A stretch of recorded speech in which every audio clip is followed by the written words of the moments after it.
नमो ओम विष्णुपदाय विष्णुपदा कृष्णपृष्ठाय विष्णुपृष्ठाय श्रीमते भक्तिवेदांत स्वामिनिति नामिने नमस्ते सारस्वते देवे गौरवाणी प्रचारिणे निर्विशेष शून्यवादी पाश्चात्य देशतारिणे ओम अज्ञानतिमिरान्धस्य ज्ञानाञ्जनशलाकया चक्षुरुन्मिलितं येन तस्मै श्रीगुरुवे नमः श्रीचैतन्यमनोभीष्टं स्थापितं येन भूतले रूपकदामह्यं ददाति हे कृष्णा करुणा सिंधो दीनबंधो जगत्पते गोपेश गोपिका कांत राधा कांत नमोस्तुते तप्त कांचन गौरांगी राधे वृंदावनेश्वरी विषभानुसुते देवी प्रणमामि हरिप्रिये वाञ्छाकल्पतरुभ्यश्च कृपा सिन्धुभ्य एव च पतितानां पावनेभ्यो वैष्णवेभ्यो नमो नमः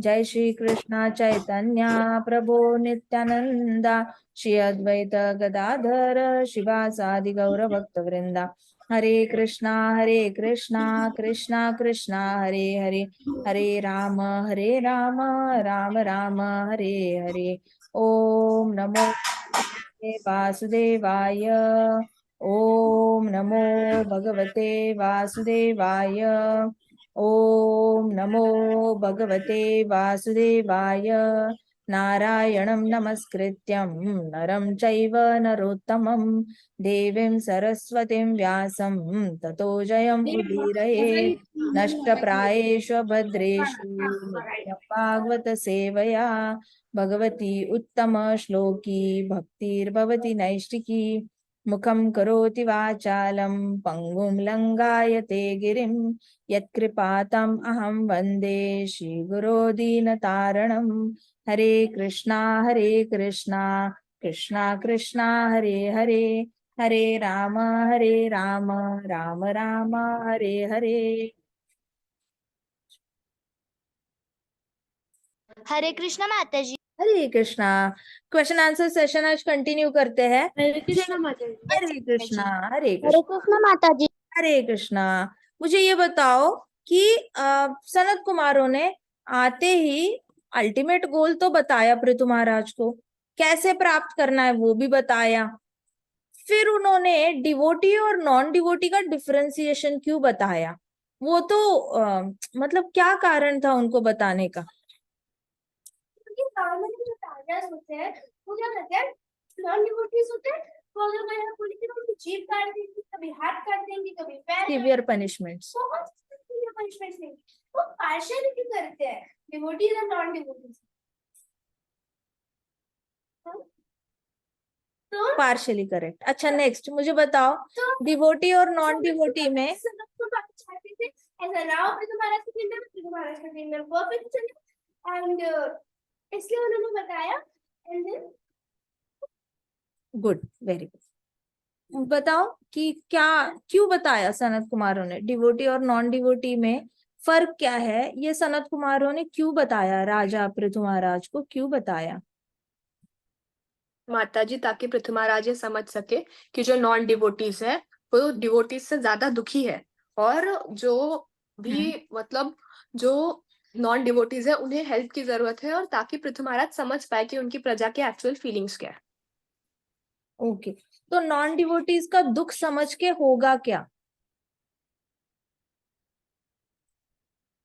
माता जी, अगर नॉन डिवोटीज का दुख पृथ्वी महाराज को समझ में आ जाएगा तो उन्हें पता चलेगा कि एग्जैक्टली उन्हें किस वे से भक्ति में लाना है, फिर किस वे से डिवोटी बनाना है, क्योंकि जब तक प्रॉब्लम नहीं पता चलेगी तब तक सोल्यूशन नहीं आ पाएगा। Very good.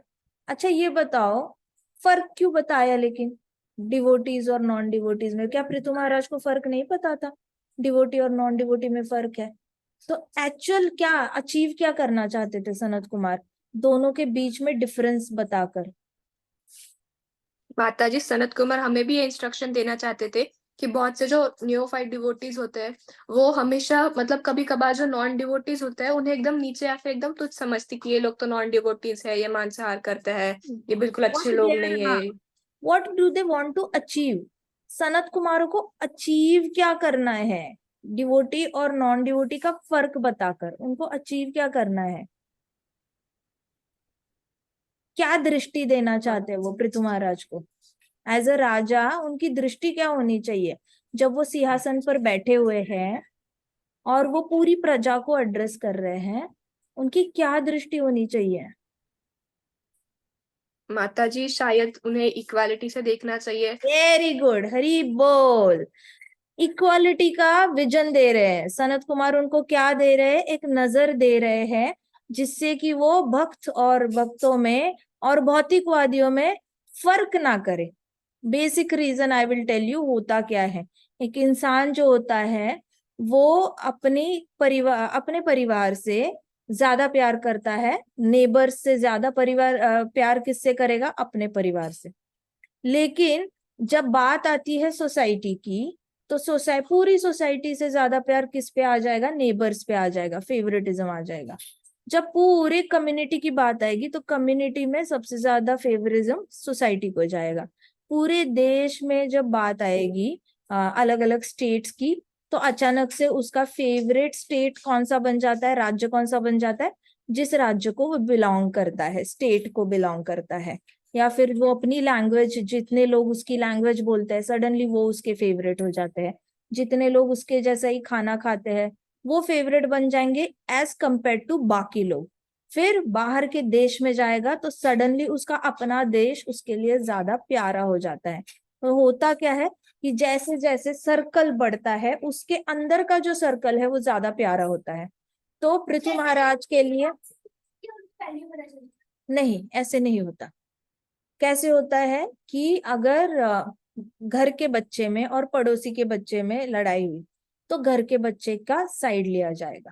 लेकिन घर के बच्चे का, अगर पड़ोसी के बच्चे का और पूरी सोसाइटी में किसी बच्चे के बीच में लड़ाई हुई है तो पड़ोसी के बच्चे की साइड ली जाएगी। अगर सोसाइटी के बच्चे की और बाहर के किसी कम्युनिटी के बच्चे की लड़ाई हो चुकी है तो सोसाइटी के बच्चे की ये ली जाएगी। और ऐसे सर्कल एक्सपांड होते होते अगर इंडिया का एक बच्चा है और दूसरे कंट्री का एक बच्चा है, उन दोनों में लड़ाई हो गई तो अपने देश के बच्चे के लिए फेवरेटिज्म हो जाता है। तो ऐसे करके क्या होता है, आपके पास में जो सर्कल होता है ना उसको आप ज्यादा फेवरेबल ट्रीट करते हो। समझ में आ रहा है ये कॉन्सेप्ट? आप अगर कोई एक स्पेसिफिक कम्युनिटी को बिलोंग कर रहा है तो उसका सॉफ्ट कॉर्नर उस कम्युनिटी को होगा।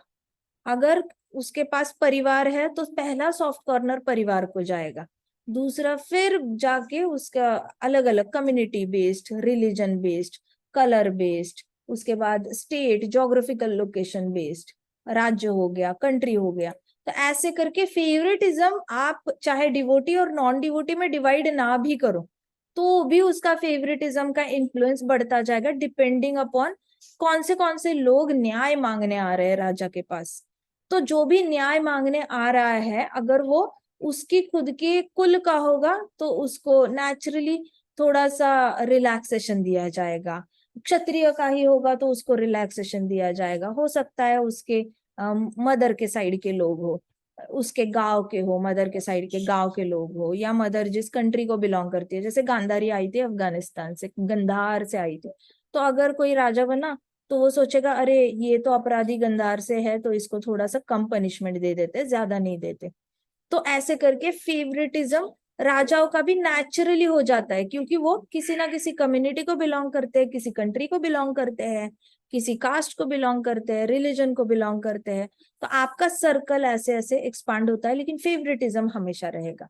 तो वो फेवरेटिज्म से बाहर निकालने के लिए और सबको एक दृष्टि से, इक्वानिमिटी कहा जाता है उसको, इक्वानिमिटी से देखने के लिए उनको ये विजन दे दी। कई बार तो माता पिता भी स्ट्रगल करते हैं, अपने ही 5 पुत्रों को एक नजर में देखना, 6 पुत्रों को एक नजर में देखना, 100 पुत्र है तो उनको भी इक्वली देखने में वो बड़ा स्ट्रगल करते हैं। उनको कोई एक बेटा बहुत फेवरेट होता है और बाकी बेटा, दूसरा बेटा इतना फेवरेट नहीं होता। तो फेवरेटिज्म तो माता पिता से बच्चों तक भी कभी कभी उनको वो विजन नहीं आई होती, वो लोग भी स्ट्रगल कर रहे होते। अंदर इंटेंशन कितना भी अच्छा हो, भला तो दोनों का चाहते हैं, लेकिन when it comes to this closer circle कहीं कहीं वो लोग भी बीच बीच में स्ट्रगल करते हैं। तो ये फेवरेटिज्म वाला जो है वो आपका किसी भी डिसाइड को हो सकता है। आपके जैसा गुण और किसी का गुण है, आपके जैसी कास्ट किसी और की कास्ट है, आपका रिलीजन और उसका रिलीजन मैच कर गया, आपका कलर और उसका कलर मैच कर गया, आपका इंटेलिजेंस उसका इंटेलिजेंस मैच कर गया। तो जो भी मैच करेगा वो फेवरेटिज्म रहेगा। लेकिन राजा को ये अलाउड नहीं है। नॉर्मल जनता करती रहे, उनका इफेक्ट उनके छोटे सर्कल तक ही रहता है, इतना कोई फर्क नहीं पड़ता। लेकिन जहाँ पे लीडर होता है, एक लीडरशिप पोजीशन में, वो अफोर्ड नहीं कर सकता ऐसा फेवरेटिज्म। नहीं तो इनइक्वालिटी की वजह से बहुत ज्यादा घृणा पैदा होती है समाज में और आपस में बहुत ज्यादा लड़ाई हो जाती है।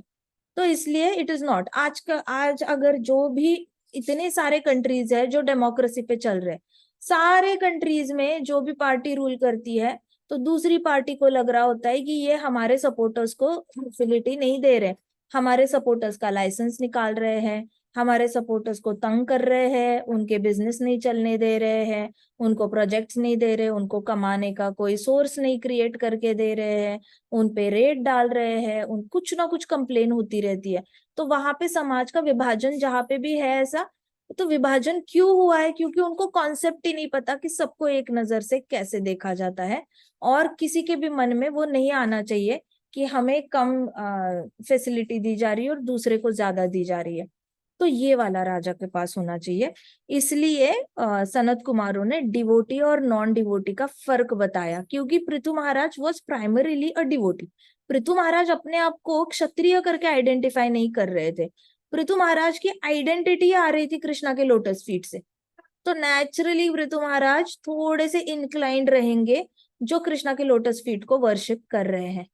तो सनत कुमार बता रहे हैं कि तुम्हारा दया भाव इधर भी उतना ही ज्यादा तुम्हें डालना होगा, सिर्फ अपनी कम्युनिटी के लोगों को तुम फेवर नहीं करना। इसलिए उन्होंने दोनों के बीच में फर्क समझाया। एक बार राजा को पता चल जाता है तो राजा समझ लेता है कि हाँ, ये ऐसे ही करने वाले हैं, इसमें मुझे सरप्राइज होने की जरूरत नहीं है, इनको बस कैसे मार्ग पे, सही मार्ग पे लाना है उसके बारे में मुझे सोचना है। मुझे ये नहीं सोचना कि ये ऐसा क्यों कर रहे हैं। हर बार एक नया कोई इंसिडेंट आएगा तो राजा सोचेगा इसने ऐसा क्यों किया, मैंने तो यज्ञ कराया था गांव में, फिर भी ऐसा क्यों किया, क्यों किया। बार बार राजा अपने मन में ना सोचे कि ऐसे क्यों किया, प्रजा ने ऐसा क्यों किया। मैं इतना कर रहा हूँ, बारिश टाइम पे ला रहा हूँ, यज्ञ टाइम पे कर रहा हूँ, इंद्र देवता को प्रसन्न कर रहा हूँ, वायु देवता को प्रसन्न कर रहा हूँ, विष्णु भगवान को प्रसन्न कर रहा हूँ, पृथ्वी माता को भी हैप्पी रखने की कोशिश कर रहा हूँ, मैं सब कुछ कर रहा हूँ, फिर भी ये लोगों ने, इतने सारे डाकुओं ने मिलकर डाका क्यों डाला। तो ये क्यों के आंसर्स राजा के पास अगर नहीं होंगे ना, तो राजा हमेशा एजिटेटेड राजा रहता है। तो उसको पहले ही आंसर दे दिए कि तुम पकड़ के चलो कि इनके डिजायर्स खत्म नहीं होने वाले और ये लोग बड़े दुखी है। अब राजा अपने आप को क्यों क्यों क्यों क्वेश्चन नहीं पूछेगा, उसके पास इतने सारे मिनिस्टर्स है, उनको भी पेस्टर नहीं करेगा क्वेश्चन पूछ के कि ये क्यों कर रहे हैं, क्यों कर रहे हैं, क्यों कर रहे हैं। He will not waste time in asking why why why. तो शास्त्र हमारा टाइम बहुत बचाते हैं। वेद शास्त्र पढ़ने इसलिए होते हैं, सिंसियरली और पोलाइटली स्टडी इसलिए करना होता है ताकि हमारे जीवन के जितने भी क्वेश्चंस है ना, सारे भाई आंसर हो जाते हैं। क्यों क्यों क्यों, ये क्वेश्चन आंसर हो जाता है। एक बार वो क्वेश्चन ही आंसर हो गया तो इंसान आगे बढ़ पाता है। वो ऐसे रुकता नहीं कि एक स्पीड ब्रेकर आया है भाई नाम का, तो स्पीड ब्रेकर के यहाँ पे रुक गया और फिर आगे का रास्ता इतना लंबा पड़ा है और वो वहीं पे रुका हुआ है। वाई वाई वाई, क्यों क्यों, तो आगे का रास्ता नहीं जा पाता। तो आगे बढ़ने के लिए वाई के आंसर होना जरूरी होता है। ठीक है जी। अच्छा मुझे ये बताओ कि हाँ,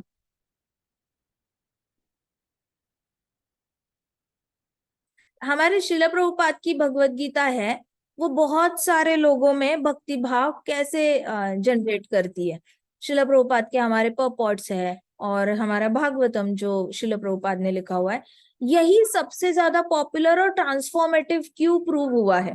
बाकी यही शास्त्र बाकियों ने भी लिखे हुए हैं, बाकी लोगों ने भी लिखे हुए हैं, बहुत सारे लोग मिलेंगे, जैसे संक्षिप्त भागवतम, संक्षिप्त Bhagavad Gita, Bhagavad Gita by so and so person, ऐसे करके। लेकिन सिर्फ प्रभुपाद की भगवत गीता और भागवतम से लोगों के जीवन में, आचरण में, मतलब पूरी लाइफ में और उनके बिहेवियर में ऐसा बदलाव कैसे आ जाता है, ऐसा क्या स्पेशल है प्रभुपाद के राइटिंग में? माता जी, क्योंकि ना जो प्रभुपाद है ना, वो जो कृष्णा ने खुद बताया वो लिखते हैं, और जो बाकी राइटर्स होते हैं वो बोलते वो कृष्णा का भी लिखते, बट बोलते कि मैंने खुद का ज्यादा मतलब ये करते हैं, खुद को ज्यादा लिखते हैं, मतलब मैंने लिखी तारीफ भगवत करते हैं, गीता खुद उनको का ना कॉन्सेप्ट ऐड, मेंटल हाँ कॉन्कॉक्शन करते हैं, मेंटल कॉन्कॉक्शन करते हैं ना। हाँ वेरी माता जी, गुड निर्मिति, और हरी खुद की बोल, तारीफ हरी करते हैं। बोल, हरी बोल। Very good, very good. Prabhupada क्या करते हैं? एज इट इज भगवान ने जो बोला है, और बेसिकली प्रभुपाद इज शुद्ध भक्त। प्रभुपाद शुद्ध भक्त है, तो वो कृष्णा को एज इट इज प्रेजेंट कर पाते हैं, कृष्णा का भाव हमारे तक ट्रांसफर कर पाते हैं। बाकी लोगों का पर्सनल कनेक्शन नहीं है कृष्णा के साथ। जिसका पर्सनल कनेक्शन नहीं होता कृष्णा के साथ, वो अपने हृदय से लोगों के हृदय तक कृष्णा ट्रांसफर नहीं कर पाते। जिसको अभी तक अपना रिश्ता ही पता नहीं चला कि मेरा रिश्ता कृष्णा के साथ क्या है, मेरा पर्सनल रिलेशनशिप क्या है, जिसको ये पता नहीं होता, उसके हृदय में कृष्ण ठहरना थोड़ा मुश्किल हो जाता है, और प्लस वहां से ट्रांसफर करना तो दूर की बात हो जाती है। इसलिए बहुत सारे आपको पंडाल लगे हुए दिखते हैं, बहुत सारे शहरों में पंडाल लगते हैं, नॉर्थ इंडिया साइड और साउथ में पता नहीं, लेकिन नॉर्थ इंडिया साइड तो बहुत सारे लगते हैं पंडाल। वहां पे भागवत कथा चल रही होती है, लेकिन वहां के लोग कथा सुनकर वापस जाते हैं और इंटॉक्सिकेशन कर रहे होते हैं, कोई मीट ईटिंग पार्टी कर रहा होता है। तो उनके अंदर बदलाव ही नहीं आता कथा सुनकर। लेकिन प्रभुपाद के जो ज्ञान है, प्रभुपाद ने जो लिखा हुआ है, वो कोई सुन ले एक बार, और फिर वहां से कृष्णा, प्रभुपाद के हृदय से कृष्णा हमारे हृदय में ट्रांसफर होते हैं, हमारे हृदय से बाकियों के हृदय में ट्रांसफर होते हैं। क्योंकि Prabhupada had personal connection with Krishna, उन्होंने आइडेंटिफाई कर लिया था और रियलाइज भी कर लिया था। तो हमें भी ये रिश्ता बनाना है, पर्सनल कनेक्शन बनाना है। पर्सनल कनेक्शन बनेगा तभी हृदय में कृष्णा जागृत होंगे, और फिर ट्रांसफर भी आसानी से हो पाएंगे। तो प्रभुपाद कृष्णा कॉन्शियसनेस ट्रांसफर करते हैं। प्रभुपाद कोई वर्ड्स या इंटेलिजेंस वाली बातें ट्रांसफर नहीं करते अपने पर्पॉट से, कि ये एकेडमिक नॉलेज है, ये रट्टा मार लो सब ठीक हो जाएगा, ना ना ना ना।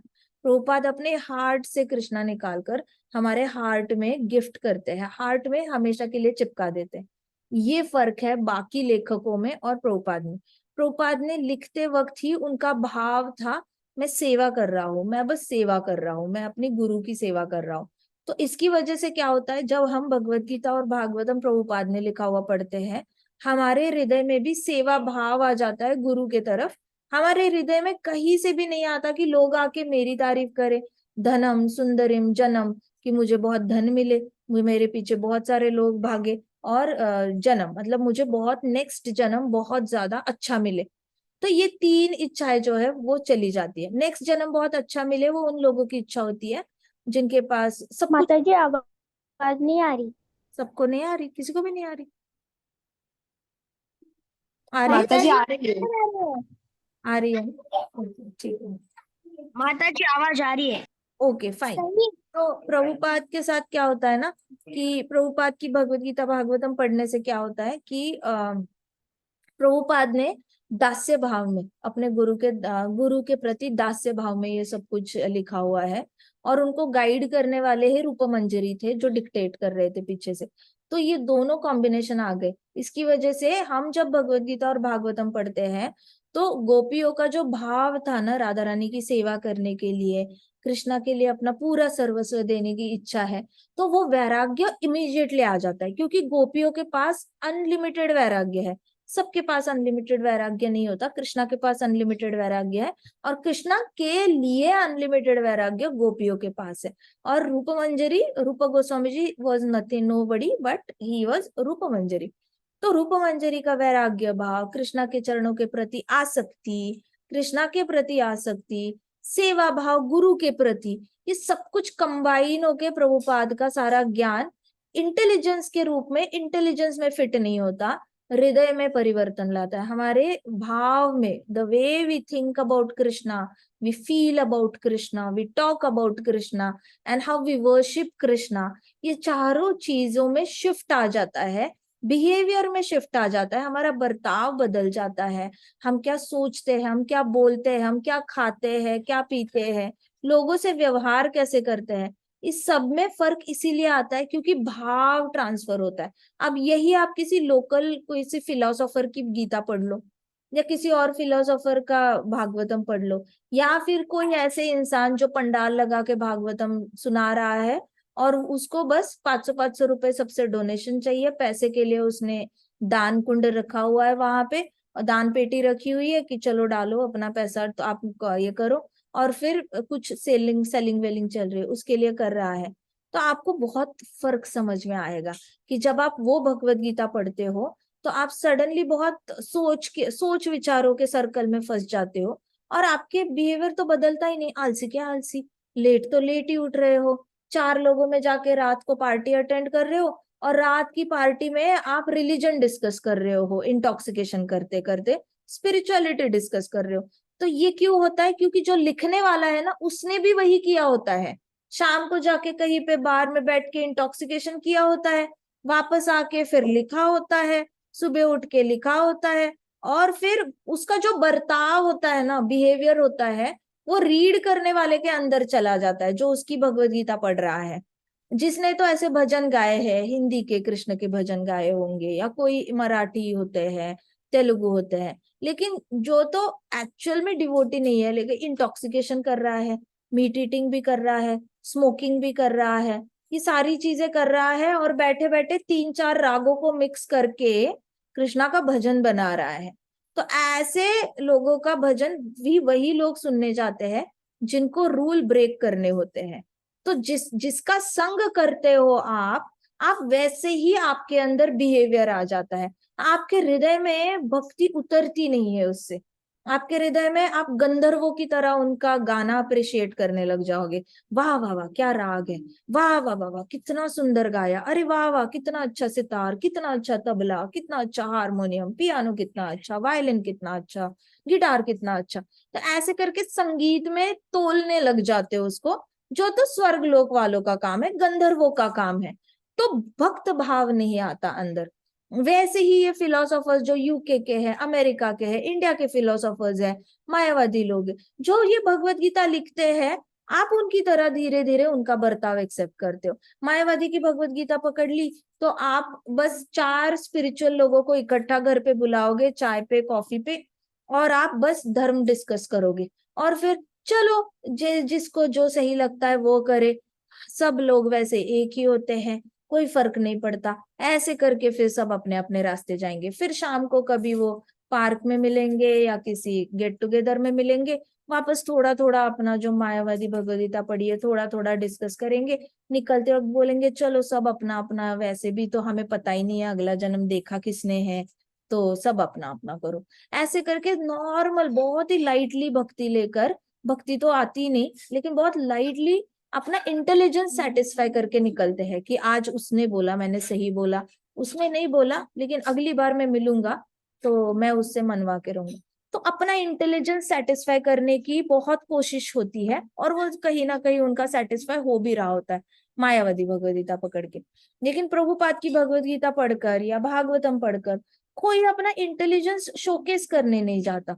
उनको पढ़ी नहीं होती कि मैं अपना बहुत दिमाग दिखाऊं, मैं बहुत सारे लोगों के सामने बैठकर अपना वाहवाही कराऊं, तारीफें बटोरूं।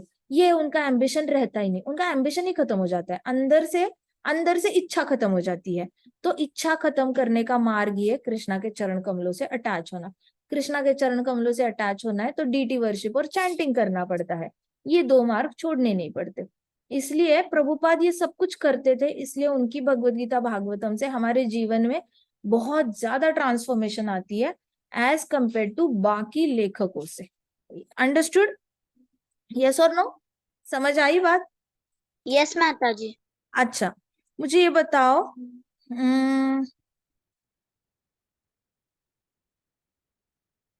वननेस क्या होती है?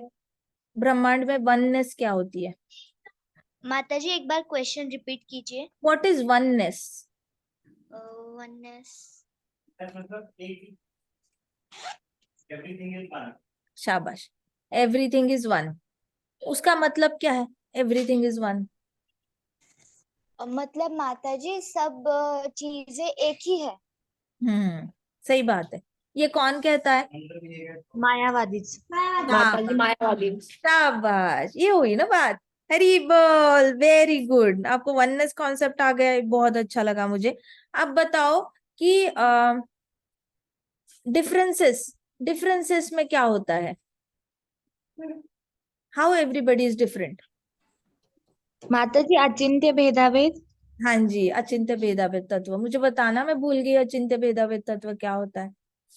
माताजी मतलब कृष्णा में जो क्वालिटीज होती है वो हम में भी प्रेजेंट होती है, पर उसकी जो क्वांटिटी होती है वो बहुत कम होती है। हाँ जी, सही बात है। तो इसमें भेद क्या है, अभेद क्या है? माताजी भेद है क्वांटिटी का, हाँ, और अभेद है क्वालिटी का। क्वालिटी का। हरी बोल, वेरी गुड। हरे कृष्णा। शाबाश, शाबाश, शाबाश। अचिंत्य भेदाभेद तत्व में मायावादी लोग कहते हैं कि you are God, I am God, everybody is God, सभी भगवान है। मैं भगवान बन सकता हूँ तो आप भी भगवान बन सकते हो, आपको बस थोड़ी देर ज्यादा मेडिटेशन करना है।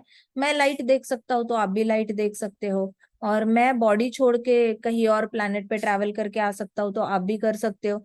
तो मेरे पास अनंत शक्ति आ गई क्योंकि मैं मटेरियल वर्ल्ड में ट्रैवल कर पा रहा हूँ, और मुझे लाइट का दर्शन हो गया है, तो मृत्यु के बाद मैं लाइट में विलीन हो जाऊंगा। तो अगर मैं कर सकता हूँ तो आप भी कर सकते हो, इसलिए वो कहते हैं कि you are God, I am God and everybody is God. इसको वननेस फिलोसफी कहा जाता है, और अचिंत्य भेदाभेद तत्व। लेकिन हम क्या कहते हैं कि सब लोग कृष्णा की तरह भी है और कृष्णा की तरह नहीं भी है।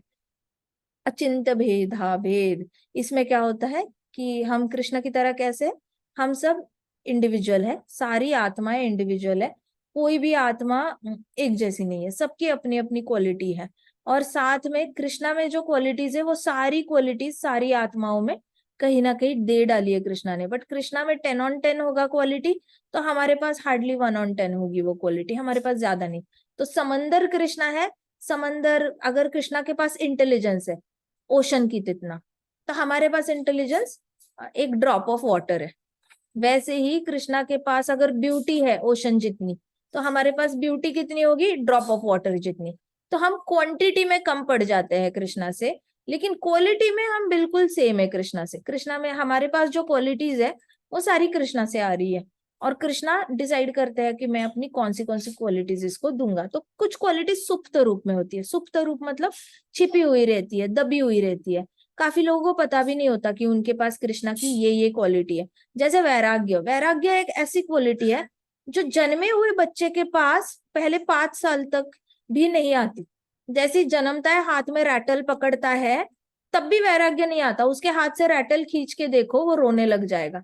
तो हाथ में कोई चीज पकड़ना सीखता है, जैसी उसकी ग्रिप बन जाती है, ग्रिप बनने के बाद उसके हाथ में आप खिलौना पकड़ा दो, उसके बाद उसके हाथ से निकाल के देखो वो खेल रहा है, तब इमीडिएटली रोएगा बच्चा।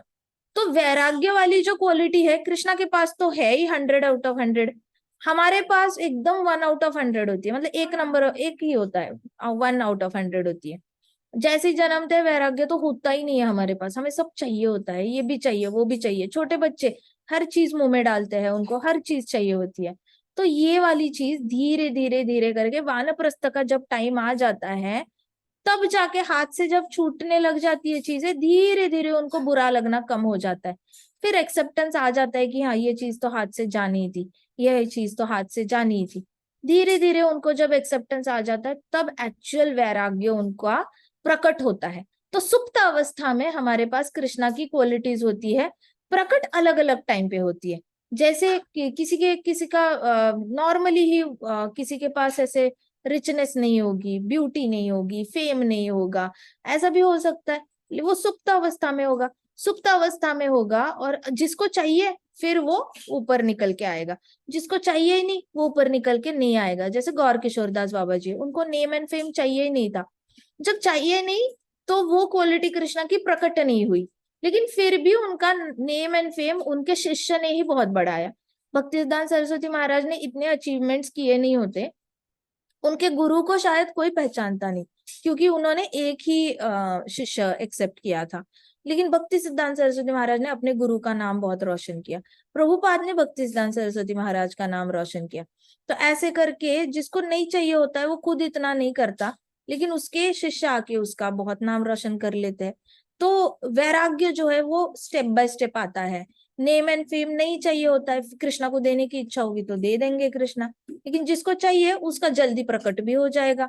तो अगर मन में होगा कि नेम एंड फेम चाहिए, तो कृष्णा के पास भी नेम एंड फेम है, तो कृष्णा बोलेंगे अच्छा इसके पास 1/10 है, इसको 5/10 देते हैं, इसको 8/10 दे देते हैं, इसको 9/10 दे देते हैं। तो कृष्णा डिसाइड करेंगे उस भक्त की इच्छा कितनी है, तीव्रता कितनी है, उसके बेसिस पे ऐसे करके कुछ जो गुण होते हैं कृष्णा के वो सुप्त अवस्था में रहते हैं, कुछ गुण होते हैं वो प्रकट हो जाते हैं सबके सामने। ठीक है, ये बताओ मुझे कि भक्त हमने हायर प्लैनेट में जाने की इच्छा क्यों नहीं रखनी चाहिए? माता जी, क्योंकि जब हम हायर प्लैनेट्स में जाते हैं तो वहां पे जो हमारा पुण्य है या फिर जितना भी हमारा कोटा डिसाइडेड है वो जब खत्म हो जाता है तो हम फिर से एक बार अर्थ पे गिर जाते हैं और ये परमानेंट नहीं होता। अच्छा, अगर माता मैं जी वहां पे बोलूं, भक्ति भी नहीं देखो, होती। अच्छा ठीक है, मैं वो इंसान हूँ जिसको बहुत ज्यादा लग्जरी पसंद है, ठीक है, मुझे एंजॉयमेंट तो बहुत पसंद है। मैं कहूँ कि कोई बात नहीं, अमेरिका जाएंगे, वीजा खत्म हो जाएगा, विजिटर्स वीजा खत्म हो जाएगा तो वापस तो आना ही पड़ेगा, बट 3 महीने घूमने में जाता क्या है? अगर मैं उस टाइप का की हूँ कि मुझे थोड़ी देर भी मिला तो भी मैं खुश हो जाऊंगी। कुछ लोग जाते हैं ना 7 डेज ट्रिप पे जाते हैं, 14 दिन के ट्रिप पे जाते हैं, कुछ लोग 1 महीने की ट्रिप पे जाते हैं, and they are okay with it. अगर मैं कहूँ कि अरे थोड़ी देर स्वर्गलोक देखकर आने में हर्ज ही क्या है, चले जाएंगे वैकुंठ, क्या प्रॉब्लम है, तो उसमें क्या बट गलत? माता जी इससे तो लेट हो जाएगा ना, बिकॉज ओनली 10,000 ईयर्स बचे जिसमें हम लोग को प्योर डिवोशन मिलने के चांसेस है थोड़े बहुत। हम्म वरना अगर उसमें भी हमने अगर लेट किया कि एक जन्म स्वर्गलोक में जाके आएंगे, फिर वापस आएंगे, फिर 84 लाख योनियों में जाएंगे, फिर हमें मनुष्य का जन्म मिलेगा, फिर कहाँ हम भक्ति के लिए बिगनिंग करेंगे और फिर हम धीरे धीरे धीरे धीरे आगे बढ़ के वैकुंठ पहुंचेंगे, तब तक तो कल की महाराज आ जाएंगे और हमें चांस नहीं मिलेगा, फिर से एक बार रीबर्थ देना पड़ेगा। हम्म और अगर मैं कहूँ आपको कि अगले जन्म में मैं एलिफेंट बन जाऊंगी, तो वैसे भी मुझे याद नहीं रहने वाला कि पिछले जन्म में मैंने क्या मांगा था कृष्णा से। अगले जन्म में अगर मैं स्वर्गलोक में चली जाती हूँ और वहां पे मैं किंग बन जाती हूँ एक नॉर्मल लेवल का, मेरे सामने बहुत सारे गंधर्व सिंगिंग कर रहे हैं, थोड़ा सा एंटरटेनमेंट हो जाएगा, मैं वापस आऊँ फिर एलिफेंट बन जाऊँ, कौन सा मुझे कुछ याद रहना है, तो फर्क क्या पड़ता है इसमें? तो माता जी हम लोग जो है, हमें हमारे जो है हमें खुद को सोल के लेवल पे देखना चाहिए कि हम लोग स्पिरिचुअल एंटिटीज है, हम लोग ये बॉडी नहीं है, हाँ बस, इसलिए हमें इस पर्सपेक्टिव से देख के सोचना चाहिए। शाबाश, वेरी गुड। क्या देखना, क्या सोचना चाहिए सोल के बारे में, आत्मा के बारे में क्या सोचना चाहिए? माता जी पहले तो आत्मा हमने समझ लेना चाहिए थेरोटिकली कि हम लोग एक आत्मा है, फिर उसके बाद जब हम लोग भगवत गीता के सेकंड चैप्टर पे पहुंचते हैं तब हमें समझ में आता है कि आत्मा की क्या क्या प्रॉपर्टीज है, और फिर बाद में हमें भक्ति जब मिल जाती है, जब कृष्णा कृपा करके हमें भक्ति दे देते हैं, तब हम समझ जाते हैं कि हमारी लाइफ का अल्टीमेट गोल क्या है, और हम जो है बस यहाँ पे फॉरगेटन सोल्स बन के फॉरगेटफुल घूम रहे हैं। सोल्स। हाँ, नहीं एक्चुअल में डिवोटी ने क्यों नहीं जाना चाहिए स्वर्गलोक? माता जी बिकॉज उससे जो है वो हायर टेस्ट मिल चुकी है ऑलरेडी। हाँ, क्या हायर टेस्ट कौन सी मिली है? माता जी उससे जो है वो कृष्ण की भक्ति मिल गई है, जिससे उसे हाँ जो डिवोटीज के गहने होते हैं, सहनशीलता, वैराग्य हाँ, और ये जो सभी गहने होते हैं वो सभी के सभी उसे प्राप्त हो गए, और वो अपनी लाइफ को ऑलरेडी हैप्पीली और सेटिस्फाइडली बिता रहा है, और प्लस वो कृष्णा की भक्ति भी कर रहा है, तो बाद में भी वो मैं अपने तो घर चला जाएगा। सहनशीलता और वैराग्य, ये सब कुछ मैं स्वर्गलोक में भी जाके कर सकती हूँ, क्या प्रॉब्लम है? मैंने क्यों नहीं जाना चाहिए स्वर्ग? मैं क्यों ना इच्छा रखूं स्वर्ग जाने की? मुझे माता जी वहां पे भक्ति नहीं होती। हाँ, नाउ यू अंडरस्टूड। एक भक्त अगर स्वर्गलोक जाएगा तो वो एंजॉय कर पाएगा क्या? नो माता वो जी, मजा आएगा? नो माता जी। वो खुश होगा या फ्रस्ट्रेट होगा वहां जाकर? माता जी फर्स्ट्रेट हो जाएगा बिकॉज उसे एक भक्ति भक्त नहीं करनी को आती। बहुत सुंदर बॉडी मिली स्वर्गलोक में, और बहुत सारा बड़ा महल मिला, और सामने सारे लाइव म्यूजिक कॉन्सर्ट चल रहा है, एक गंधर्व यहाँ पे गा रहे हैं, अप्सराएं डांस कर रही है, ये सब कुछ मिलने के बाद भक्त हैप्पी हो पाएगा? अच्छा, एक दिन का म्यूजिक कॉन्सर्ट अटेंड कर ले, खुश हो जाएगा? 2 दिन कर ले, 3 दिन कर ले, उसकी 1 लाख की जो आयु है, 1 लाख ईयर्स उसको जीना पड़ता है स्वर्गलोक में। Will he be able to enjoy 1 lakh years? No माता जी। नहीं। तो जो एकदम कट्टर भौतिकवादी है ना, जिसके अंदर एक्सट्रीम ग्रीड है, लालच बहुत ज्यादा है, एम्बिशन बहुत हाई है, बहुत ज्यादा पैसा होना चाहिए मेरे पास, बड़े बड़े आइलैंड्स मुझे खरीदने हैं, कभी कभी मुझे कंट्री खरीद लेनी है, मुझे बहुत बड़ा बड़ा एरोप्लेन बनाना है, एक नहीं मेरे पास 100 होने चाहिए, ऐसे बहुत ज्यादा एम्बिशियस लोग हैं, उनको स्वर्गलोक सूट कर जाता है। लेकिन जो बहुत एंजॉयमेंट वाले लोग हैं, अनलिमिटेडली म्यूजिक एंजॉय करते हैं, सुबह म्यूजिक सुनेंगे, दोपहर को सुनेंगे, रात को सुनेंगे, म्यूजिक इज माय लाइफ, मैं जी नहीं सकता म्यूजिक, उनको स्वर्गलोक सूट कर सकता है। जिसको डांसिंग बड़ा पसंद है उनको भी स्वर्गलोक सूट करता है। जिसको लग्जरी पसंद है, पैसा पसंद है, सुंदरता पसंद है, उनको स्वर्गलोक सूट करता है। और इंटॉक्सिकेशन भी, वहां पे वो समंदर नहीं है, विरजा का बेटा है, हो गया था ना, इससे कन्वर्ट हुआ था वाइन में, वो समंदर वहीं पे है स्वर्गलोक में। तो जिनको बहुत ज्यादा इंटॉक्सिकेशन पसंद होता है उनको स्वर्गलोक सूट कर जाता है। जिनको बस पी पी कर ऐसे डिजी डिजी चाहिए, उनको सपने में ही रहना है, उनको सच्चाई में वापस नहीं आना, उनको सूट कर जाता है। लेकिन भक्तों को सूट नहीं कर पाता, भक्त हैप्पी नहीं रहता वहां पे। भक्ति इसलिए नहीं हो पाती क्योंकि वहां पे आचार्य मिलना भी बड़ा मुश्किल है। कोई आचार्य स्वर्गलोक में जाके प्रीचिंग नहीं करते। भगवत गीता भागवतम का डिस्ट्रीब्यूशन स्वर्गलोक में नहीं होता, हरि कथा स्वर्गलोक में नहीं की जाती, साथ साथ भागवत कथा भी स्वर्गलोक में नहीं होती। And there are very few chances जब बलि महाराज की कथा ऐसे लीला होगी, या जहाँ पे इंद्र देवता कुछ करके आएंगे, इंद्र देवता को पनिश करने के लिए विष्णु भगवान आएंगे, या दर्शन देने के लिए, या गाइड करने के लिए, तब जाके उनको रेयरली कहीं से दर्शन होते हैं। और अगर वहां पे उनको मन किया, मन की शांति नहीं मिल रही है, सपोज किसी की मदर की डेथ हो गई स्वर्गलोक में, अब ये लोग थे तब 20,000 ईयर्स के, अगले 80,000 साल उनको जीना है स्वर्गलोक में, और वो उनको नहीं पता मैं कैसे जीऊंगा 80,000 साल मेरे मम्मा के बिना, मैं तो बहुत ही डिपेंडेंट था। अभी उसको उस दुख से बाहर आने के लिए फिर वो नीचे से देखेगा, फिर उसको लगेगा पृथ्वी पे तो लोग बहुत जल्दी जल्दी अपने अपने लोगों को खो देते हैं, वो लोग कैसे जी रहे देखते हैं। फिर नीचे आएगा, उसको भक्त दिखेंगे, गंगा माता दिखेगी, यमुना माता दिखेगी, धाम दिखेंगे। फिर सुबह सुबह वो स्नान करने आएगा अपनी मन की शांति प्राप्त करने के लिए। तो साल में एक बार वो ट्रिप लगाएगा हमारे इसमें पृथ्वी पे, फिर कभी जगन्नाथ यात्रा अटेंड करेगा, लेकिन वहां पे उसको अपॉर्चुनिटी नहीं मिलेगी। तो अपने जलती हुई जो ये उसकी आत्मा होती है, जो बहुत ज्यादा उसको पेन हो रहा होता है, कोई अपना चला जाता है, तो वो पेन को खत्म करने के लिए वो धाम यात्रा करने के लिए नीचे आ जाते हैं, स्नान करते हैं, कहीं ना कहीं उनके मन को थोड़ी शांति मिलती है। फिर बहुत सालों का शोक मनाने के बाद वो वापस एंजॉय करने की कोशिश करते हैं, लेकिन हर एंजॉयमेंट में उनके ऊपर दुख उनको याद आते रहते हैं, तो उनको लंबा पीरियड दुख में बिताना पड़ता है। एक बार मदर की डेथ होगी, 10,000 साल बाद फादर की होगी, 20,000 साल बाद वाइफ की होगी, बीच में ही उनके ऐसे 20-30 बच्चे होते हैं, उसमें से किसी एक बच्चे की डेथ हो जाती है। तो देखा जाए तो लंबी जिंदगी है उनकी, लेकिन दुख भी बहुत एक्सट्रीम उनको फील होते हैं, क्योंकि अर्थ की तरह हर रोज दुख नहीं हो रहा, उनको सडन डेथ का सामना करना पड़ता है, उनको सडन दुख का सामना करना पड़ता है। हमारी तरह पावर्टी नहीं होती, वहां पे गरीबी नहीं होती, पृथ्वी पे पावर्टी बहुत ज्यादा है, पृथ्वी पे गर्मी भी बहुत ज्यादा है, स्वर्ग में गर्मी भी एक्स्ट्रा नहीं होती। पृथ्वी पे ठंड भी पड़ती है तो एक्सट्रीम पड़ती है, स्वर्ग में ठंड भी एक्सट्रीम नहीं पड़ती, तो वहां पे बहुत प्लीजेंट वेदर होता है। तो उनके लिए मृत्यु वाला जो दुख होता है वो एकदम अनलिमिटेड वाला दुख हो जाता है, जो उनको सह नहीं पाते, क्योंकि उनको प्रैक्टिस नहीं होती दुख सहने की। हर रोज की लाइफ में उनको कोई दुख नहीं है, अचानक से फैमिली से किसी की डेथ हो जाती है तो उनको दुख सहा नहीं जाता। इसलिए स्वर्ग के लोग जो है वो भक्ति मार्ग अपनाने के लिए, उनको गाइड करने के लिए वहां पे उनको आचार्य नहीं मिलते।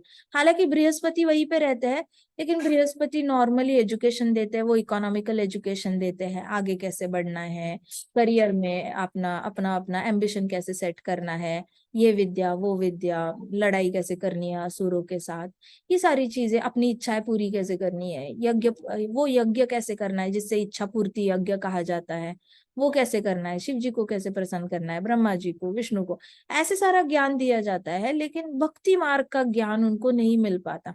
इसलिए भक्त वहां पे कभी जाना भी नहीं चाहता, और चला भी गया गलती से तो बहुत फ्रस्ट्रेट हो जाएगा, वो खुश नहीं रह सकता। इसलिए भक्त कभी डिजायर ही नहीं करता स्वर्ग लोक जाने का। उसको पता होता है कि या वहां के दुख वो सह नहीं पाएगा। वहां पे कंटिन्यूअस हैप्पीनेस मिली, ये ऐसी एंजॉयमेंट वाली, वो भी एंजॉय नहीं करेगा। और बीच बीच में किसी की डेथ हो गई तो भी वो सोचेगा कि मेरी डेथ कब हो जाए, मैं क्यों नहीं जा रहा हूँ, मुझे मन नहीं कर रहा जाने का। फिर वो वक्त वापस बार बार पृथ्वी पे आएगा। इसलिए देवी देवता लोग जिनको दर्शन होते हैं कृष्णा के, तो स्वर्ग लोक में जितने भी गंधर्व किन्नर, ऐसे नहीं है कि पूरी पॉपुलेशन को दर्शन होते थे। जब कृष्णा कालिया के ऊपर डांस कर रहे थे तो पूरी पॉपुलेशन को दर्शन नहीं हो रहे थे स्वर्ग लोक के। बहुत ही गिने चुने जो लोग हैं जिनके पास थोड़ी सी सुकृति थी कृष्ण भक्ति की, उन लोगों को कृष्णा के दर्शन होते थे, सबको नहीं। कृष्णा ने कालिया डांस किया था तो ऊपर की अप्सराओं ने वो स्टेप्स कॉपी करके, कालिया स्टेप्स करके, वो कालिया वाले जो स्टेप का वो डांस है वो स्वर्गलोक में आज भी टॉप लेवल का डांस फॉर्म समझा जाता है। क्योंकि कृष्णा की जो डांसिंग क्वालिटी है उसके साथ कोई और डांस फॉर्म कंपेयर ही नहीं होता। कृष्णा ने जो कालिया के ऊपर जंप करके डांस किया था वो कोई एक फ्लैट स्टेज था नहीं, रैंडमली कोई भी सर ऊपर आ रहा था, और रैंडमली हर सर ऊपर आते वक्त कृष्णा हर सर के ऊपर एक पाव पे खड़े रहते थे, और एक पाव पे खड़े होके स्माइलिंगली एक अलग ही मुद्रा करते थे। तो उनके फिंगर्स की मुद्रा अलग थी, बेंड होने की मुद्रा अलग थी, स्माइल होने की मुद्रा, फिर कौन से एंगल में ग्लांस कर रहे, यहाँ यहाँ। So he was literally performing for Brajwasis. जो ब्रजवासी गांव से आए हुए थे, 2 घंटे बाद आए सारे, नंद बाबा, यशोदा मैया, ये सब लोग 2 घंटे बाद आए। 2 घंटे में तो इनके दोस्त ही बुलाने के लिए गए थे। फिर कृष्णा के सारे दोस्त, सारे गांव वाले जब देख रहे थे तो Krishna wanted to perform a beautiful dance. Krishna ने अपने best of the best moves वहां पे दिखाए थे, और हर बारी Krishna was only on one leg and doing different mudras. तो वो वाला डांस वहां पे बहुत पॉपुलर हुआ। तो ये भी सबको देखने को नहीं मिला, ये जनरेशन से पास ऑन होता आ रहा है स्वर्गलोक में। तो कहने का मतलब ये है कि वहां से भी बहुत कम लोगों को फिर वो लोग बार बार पृथ्वी पे आकर अपना दिल हल्का करने के लिए आ जाते हैं, क्योंकि उनको जीने का मन नहीं करता लेकिन लंबा जीना पड़ता है क्योंकि वहां पे आयु ही ज्यादा है। So that's why you see Jagannathpur, Mayapur, Jagannathpuri, Mayapur, Vrindavan धाम, द्वारका धाम, जितने भी मथुरा धाम, जितने भी धाम है, यहाँ पे आपको बहुत ज्यादा भीड़ दिखती है। ऐसा नहीं है कि सारे पृथ्वी के ही होते हैं, ऊपर के भी होते हैं, लेकिन बहुत गिने चुने लोगों को मिलता है। वो लोग क्यों आएंगे हमारे पास? उनके पास नहीं कर सकते कोई जगन्नाथ की यात्रा, वो नहीं निकाल सकते, वो निकाल ही नहीं सकते, उनके पास कोई करने ही नहीं देगा, सब हंसेंगे उनपे। उनके पास भी इतने है नहीं हिम्मत कि वो अपना अपना वहां पे भक्ति करे 4 लोगों को बुलाकर। उनके पास कल्चर ही नहीं होता, सब लोग अपनी इंद्रिय तृप्ति में बिजी रहते हैं, and nobody wants to be the odd one out. तो ऐसे करके इसलिए भक्त जो है वो स्वर्गलोक की इच्छा नहीं करता, हायर प्लैनेट पे जाने की इच्छा नहीं करता। अच्छा ये बताओ, भक्त, ओ 9 o'clock हो गए, चलो हम कल करेंगे अगले क्वेश्चंस, ठीक है। ग्रंथराज श्रीमद् भागवतम की जय, जय प्रभुपाद की जय, जय श्री श्री राधा श्याम सुंदर की जय, जय श्री श्री कृष्ण बलराम की जय, जय वृंदावन जय। धाम हरे कृष्ण जय, हरे छोटे से छोटे भक्तों की जय, भक्तों के माता पिता की जय। जय। हरे कृष्णा हरे कृष्णा कृष्णा कृष्णा कृष्णा हरे राम हरे हरे राम राम राम राम राम हरे हरे हरे, हरे हरे कृष्णा संत की जय। जय। हरे कृष्ण माता जी, शुभ रात्रि।